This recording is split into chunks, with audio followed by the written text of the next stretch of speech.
PM મોદીની America મુલાકાતનો ત્રીજો દિવસ પીએમ મોદી આજે યુએનજીએમાં સમિટ ફોર ફ્યુચરને સંબોધન કરશે. એમઆઈટી દ્વારા આયોજિત રાઉન્ડ ટેબલમાં પણ ભાગ લીધો પીએમએ. પીએમ મોદી અમેરિકામાં મોહમ્મદ અબ્બાસ સાથે દ્વિપક્ષીય બેઠક કરી. કુવૈતના ક્રાઉન પ્રિન્સ શેખ સબા ખલીદને પણ મળ્યા. નેપાળના વડાપ્રધાન કેપી શર્મા ઓલી સાથે પણ તેમણે મુલાકાત કરી. વિશ્વની ટોચની કંપનીના ટોચના અધિકારીઓને સંબોધન કરતા વડાપ્રધાન મોદીએ કહ્યું, કરોડરજ્જુ વગર શરીર કોઈ કામનું નથી. તેવી જ રીતે ચિપ વિના તકનીક અર્થહીન છે. તેથી અમે આ ક્ષેત્રમાં પણ કામ કરી રહ્યા છીએ. વિશ્વની ટેક કંપનીઓના સીઈઓએ વડાપ્રધાન મોદીના વિઝનની પ્રશંસા કરી. ગૂગલના સીઈઓ સુંદર પિચાઈએ કહ્યું, એઆઈની તકો અંગે પીએમ મોદી પાસે સ્પષ્ટ વિઝન છે. ભારત સાથે ભાગીદારી કરીને અમે ગર્વ અનુભવીએ છીએ. એનવીડિયાના સીઈઓ જેન્સન હુઆંગે પીએમ મોદીને અદ્ભુત વિદ્યાર્થી ગણાવ્યા. પીએમ મોદી હંમેશા ટેકનોલોજી, એઆઈની ભારત માટે તકો પર વાત કરે છે.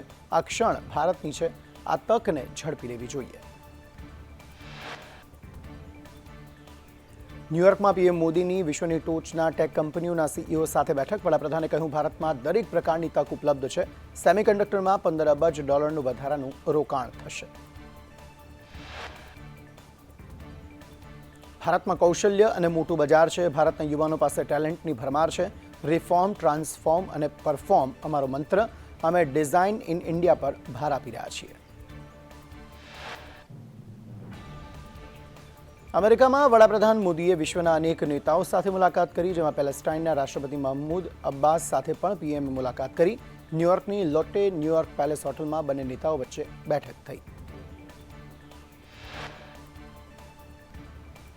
પીએમ મોદીએ પેલેસ્ટીનિયન રાષ્ટ્રપતિ સાથે વાતચીતમાં ગાઝા સંકટના ઉકેલનો પ્રસ્તાવ મૂક્યો. પીએમ મોદીએ કહ્યું, યુદ્ધ વિરામ અને બંધકોને મુક્ત કરવા જોઈએ અને ટુ નેશન થિયરીથી ઉકેલ શોધવો જોઈએ. વિદેશ મંત્રાલયે એક નિવેદન જાહેર કર્યું કે વડાપ્રધાને ગાઝામાં માનવતાવાદી પરિસ્થિતિ પર ઊંડી ચિંતા વ્યક્ત કરી. સાથે જ વડાપ્રધાન મોદીએ પેલેસ્ટાઇનના લોકોને ભારતના સતત સમર્થનની પુષ્ટિ કરી. વડાપ્રધાન મોદીના અમેરિકા પ્રવાસ દરમિયાન યુએસ ગવર્મેન્ટનો મોટો નિર્ણય. અમેરિકા ભારતને 297 એન્ટીક વસ્તુઓ પરત સોંપશે. ચોરી અને દાણચોરીથી અમેરિકા મોકલાયેલી વસ્તુઓ ભારતને પરત મળશે. 4000 વર્ષ પ્રાચીન વસ્તુઓનો ભારતના જુદા જુદા ભાગો સાથે સંબંધ છે. મોટાભાગની પ્રાચીન વસ્તુઓ પૂર્વ ભારતની ટેરાકોટાની કલાકૃતિઓ છે, જેમાં પથ્થર, ધાતુ, લાકડા અને હાથીદાંતની વસ્તુઓનો પણ સમાવેશ થાય છે. વડોદરામાં કેન્દ્રીય મંત્રી રામદાસ આઠવલેનું નિવેદન. કહ્યું, કેટલીક જગ્યાએ હજુ દલિતો પર અત્યાચાર થાય છે. ગુજરાતમાં દર વર્ષે 60થી વધુ એટ્રોસિટીની ઘટના ઘટે છે. કેન્દ્રીય મંત્રી રામદાસ આઠવલેના વિપક્ષ પર પ્રહાર. ખડગે એવું કહે છે કે મોદીજી બધાને જેલમાં નાખે છે. તો શું ખડગે, સોનિયા ગાંધી, રાહુલ ગાંધી હાલ જેલમાં છે? દિલ્હીના નવા મુખ્યમંત્રી તરીકે આતિશીએ ચાર્જ સંભાળ્યો. આતિશીએ કહ્યું, જે રીતે ભરતજીએ સિંહાસન સંભાળીને રાજગાદી સંભાળી હતી, એ જ રીતે હું પણ સીએમની ખુરશી સંભાળીશ. આતિશીએ સીએમનો ચાર્જ લીધો ત્યારે તેમની બાજુમાં એક ખાલી ખુરશી પણ જોવા મળી. તેમણે કહ્યું કે કેજરીવાલના પાછા ફરે ત્યાં સુધી આ ખુરશી આ રૂમમાં રહેશે અને આ ખુરશી કેજરીવાલની રાહ જોશે. સુપ્રીમ કોર્ટે કહ્યું કે ચાઇલ્ડ પોર્નોગ્રાફી ડાઉનલોડ કરવી અને જોવી એ પોક્સો અને આઈટી એક્ટ હેઠળ ગુનો છે. સીજીઆઈ ચંદ્રચૂડ અને જસ્ટિસ જેબી પારદીવાલાની બેન્ચે મદ્રાસ હાઈકોર્ટના નિર્ણયને ફગાવીને ચુકાદો સંભળાવ્યો. સર્વોચ્ચ ન્યાયાલયે કહ્યું કે ચાઇલ્ડ પોર્નોગ્રાફીનો વિડીયો જોવો ગુનો છે. વિડીયો પોતાની પાસે રાખશે તો પણ ગુનો, ભલે આ વિડીયો કોઈ વ્યક્તિ દ્વારા પ્રકાશિત ન કરાયો હોય કે અન્ય કોઈ વ્યક્તિને ન મોકલાયો હોય. તિરુપતિમાં લાડુ વિવાદ બાદ મંદિરનું શુદ્ધિકરણ થયું. પરિસરમાં 4 કલાક મહાશાંતિ યજ્ઞ યોજાયો. બિહારમાં ગંગા નદીના જળસ્તરમાં વધારો થવાને કારણે 12 જિલ્લામાં વિકટ પરિસ્થિતિ. મુંગેર યુનિવર્સિટીએ પૂરને કારણે પરીક્ષાઓ સ્થગિત કરી. ગંગા ઉપરાંત કોસી, બુધી ગંડક, ગંડક, ઘાઘરા, પુનપુન અને સોન નદીઓએ બિહારમાં કહેર મચાવ્યો. બિહારના બક્સર, ભોજપુર, સારણ, વૈશાલી, પટના, સમસ્તીपुर, बेगूसराय, અને લખીસરાય, મુંગેર, ખગરિયા, ભાગલપુર અને કટિહારમાં 12,67,000થી વધુ લોકો પૂરથી પ્રભાવિત થયા.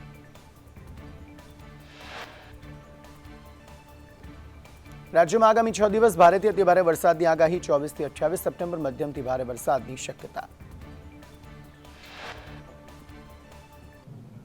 24 સપ્ટેમ્બરે સુરત, દાદરા નગર હવેલીમાં ભારે વરસાદ પડશે. 25 સપ્ટેમ્બરે દક્ષિણ ગુજરાત તો 26 સપ્ટેમ્બરે ડાંગ, નવસારી, વલસાડમાં અતિભારે વરસાદની શક્યતા. આ સાથે અમદાવાદ, આણંદ, નર્મદા, મહીસાગરમાં પણ ભારે વરસાદ પડવાની સંભાવના. ડાંગ જિલ્લાના આહવા અને સાપુતારામાં ભારે ઉકળાટ બાદ વરસાદ વરસ્યો. વરસાદને લઈ વાતાવરણમાં ઠંડક પ્રસરી. સુરતના બારડોલી તાલુકામાં વરસાદ. ગાંધી રોડ, શાસ્ત્રી રોડ તેમજ બાબેન ગામ તેન ગામમાં પણ વરસાદ વરસ્યો. સુરતમાં લાંબા વિરામ બાદ વરસાદ વરસ્યો. સુરતમાં તડકા સાથે વરસાદ પડતા લોકો અચંબામાં મુકાયા. વલસાડ જિલ્લામાં વરસાદી ઝાપટાની શરૂઆત. વાપી, દમણ, ઉમરગામ, સેલવાસ સહિતના વિસ્તારોમાં વરસાદી માહોલ. સરદાર સરોવર ડેમની જળ સપાટીમાં વધારો. ડેમની સપાટી 24 કલાકમાં 8 સેન્ટીમીટર વધીને 137.90 મીટરે પહોંચી. ડેમ તેની મહત્તમ સપાટીએ પહોંચવામાં માત્ર 78 સેન્ટીમીટર બાકી.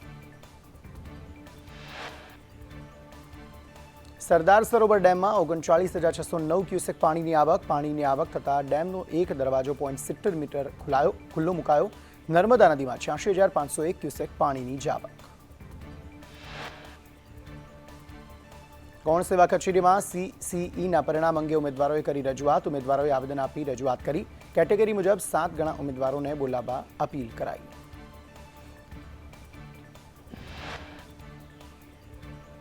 શિક્ષણ વિભાગમાં ભરતી મુદ્દે શિક્ષણ મંત્રીનું નિવેદન. કેટલાક લોકો ઉમેદવારોને ભ્રમિત કરી રહ્યા છે. માંગણી પત્રક પ્રમાણે ભરતી કરી રહ્યા છીએ.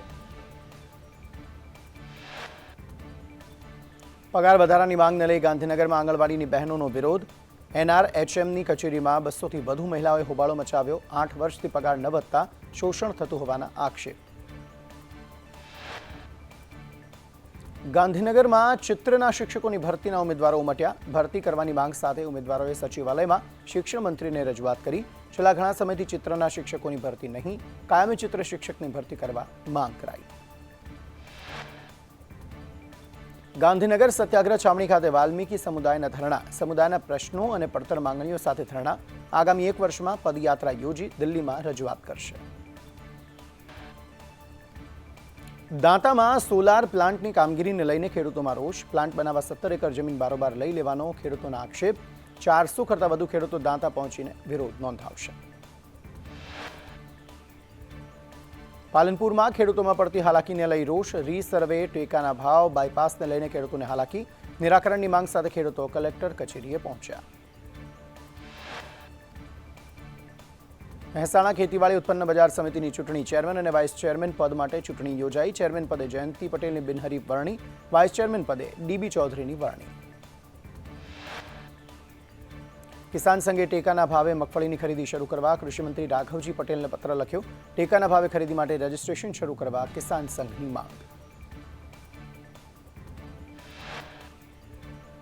બોટાદમાં ઉગામેડી ગામે ખાતરની થેલીમાંથી રેતી નીકળી. ખાતરને પાણીમાં નાખતા હકીકત સામે આવી. ખેતીવાડી અધિકારીએ નમૂના લઈ તપાસ હાથ ધરી. માણાવદર માર્કેટ યાર્ડમાં જવાહર ચાવડા પર થયેલા આક્ષેપોને ચાવડાએ પાયા વિહોણા ગણાવ્યા. કહ્યું બાંધકામમાં ગેરરીતિ હોય તો ઊંડાણપૂર્વક તપાસ થાય. કિરીટ પટેલે જવાહર ચાવડા સામે આરોપ લગાવ્યા છે. રાજકોટમાં ડેન્ગ્યુમાં રજા ન આપતા આશા વર્કરનું મોત. આરોગ્ય અધિકારીના મતે મ્યુનિસિપલ કમિશનરને રિપોર્ટ સોંપાશે. તપાસ બાદ સત્ય સામે આવશે. રાજકોટમાં દારૂકાંડમાં ભાજપ નેતાનું નામ ખુલ્યું. ભાજપ બક્ષીપંચ મોરચાના પ્રમુખ જયદીપ દેવડાની સંડોવણી. જયદીપ દેવડાને બચાવવા કોર્પોરેટરના ધમપછાડા. રાજકોટમાં દારૂકાંડમાં ભાજપ નેતાના નામને લઈ શહેર ભાજપ પ્રમુખ મુકેશ દોશીનું નિવેદન. સમગ્ર મામલે તપાસ ચાલુ છે. કાર્યકર્તા હોદ્દેદાર હોય તો તેની સામે કાર્યવાહી થશે. રાજકોટમાં 2022માં લોકાર્પણ થયેલા આવાસો ધૂળ ખાઈ રહ્યા છે. 128 આવાસનું 2022માં કરી દેવાયું હતું લોકાર્પણ. હજુ એક પણ ફ્લેટમાં કોઈ રહેવા નથી આવ્યું. આવાસમાં કેમ કોઈ રહેવા નથી આવ્યું તે સવાલ. રાજકોટમાં જર્જરિત આવાસ મુદ્દે સ્ટેન્ડિંગ કમિટીના ચેરમેનનું નિવેદન. આવાસનું લોકાર્પણ 2022માં કરવામાં આવ્યું હતું. શા કારણે આવાસ નથી ફાળવાયા તે સમગ્ર મામલે તપાસ થશે. રાજકોટ આરએમસી આવાસ મુદ્દે કોંગ્રેસે ભાજપ પર પ્રહાર કર્યા. આ ભાજપનો ભ્રષ્ટાચાર છે. આવાસ હવાલો સંભાળતા અધિકારીથી કૌભાંડ ચાલે છે. પૂર્વ અધિકારી અલ્પના મિત્રાથી આવા કૌભાંડ ચાલે છે. માંડવી શુગર મિલમાં ભ્રષ્ટાચાર થયાનો આરોપ. કોંગ્રેસના એમએલએ અમિત ચાવડાના પ્રહાર. કરોડો રૂપિયાનો ભ્રષ્ટાચાર થયો. આમાં સીબીઆઈ તપાસ થવી જોઈએ.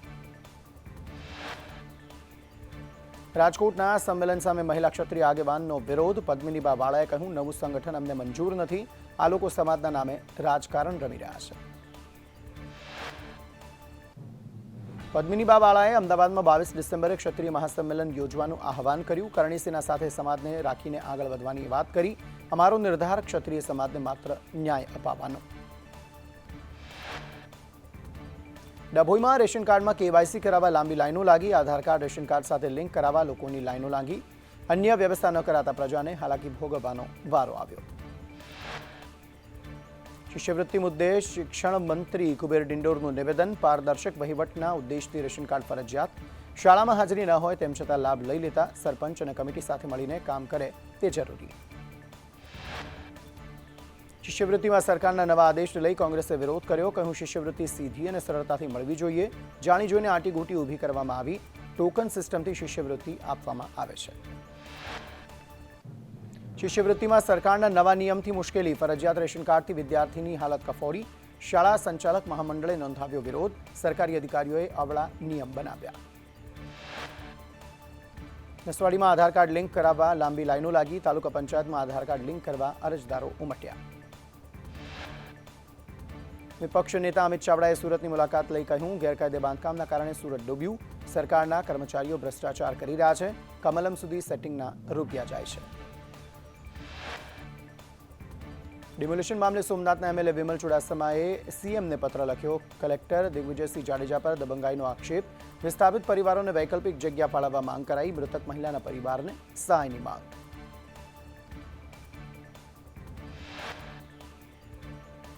વડોદરાના મેયર પિંકી સોનીની રીલ્સ ચર્ચામાં. લાંબા સમય બાદ કામગીરીના ફોટા પડાવી બનાવી રીલ્સ. મેયરની રીલ્સ લઈ કોંગ્રેસ કાઉન્સિલરના પ્રહાર. મેયર હાજર થયા હોય તો વિશેષ સભા બોલાવી જોઈએ. રાજ્યપાલ આચાર્ય દેવવ્રત અને સીએમ ભૂપેન્દ્ર પટેલ ગાંધી આશ્રમની મુલાકાતે. રાજ્યપાલ અને સીએમએ રેઇન ફોરેસ્ટ હૈદરાબાદની મુલાકાત લીધી. રેઇન ફોરેસ્ટમાં રીડેવલપમેન્ટના ભાગરૂપે હૈદરાબાદથી મંગાવેલા રોપા ઉછેરાશે.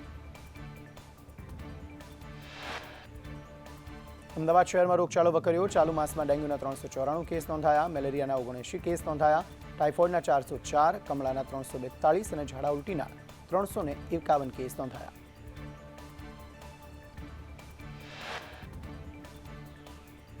સુરતમાં નવી સિવિલમાં દર્દીઓની લાંબી લાઈનો. સૌથી વધુ નાના બાળકો રોગચાળાની ચપેટમાં. નવી સિવિલ હોસ્પિટલમાં રોજની ઓપીડી 700.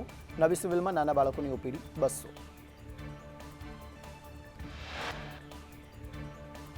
કીમમાં ટ્રેન ઉથલાવવાના પ્રયાસની ઘટનામાં ખોટી વાહવાઈ લૂંટવા કાવતરું રચ્યું હોવાનું સામે આવ્યું. દુર્ઘટના અમે રોકી તેવી પ્રશંસા મેળવવા તરકટ રચ્યું હતું. સરકાર અને રેલવે તંત્ર ઇનામ આપશે તે માટે તરકટ રચાયું હતું.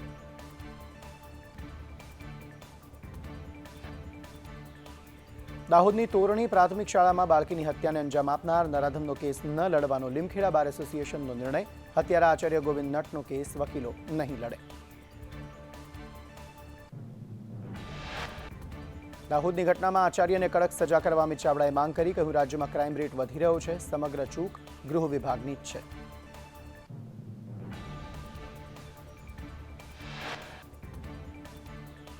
દાહોદની ઘટના મુદ્દે કોંગ્રેસે આક્રોશ વ્યક્ત કર્યો. નરાધમ આચાર્યને કડક સજા કરવા માંગ કરી. અમિત ચાવડાને સરકાર પર નારાજગી વ્યક્ત કરતા કહ્યું, લોકોને સુરક્ષિત રાખવામાં સરકાર નિષ્ફળ ગઈ.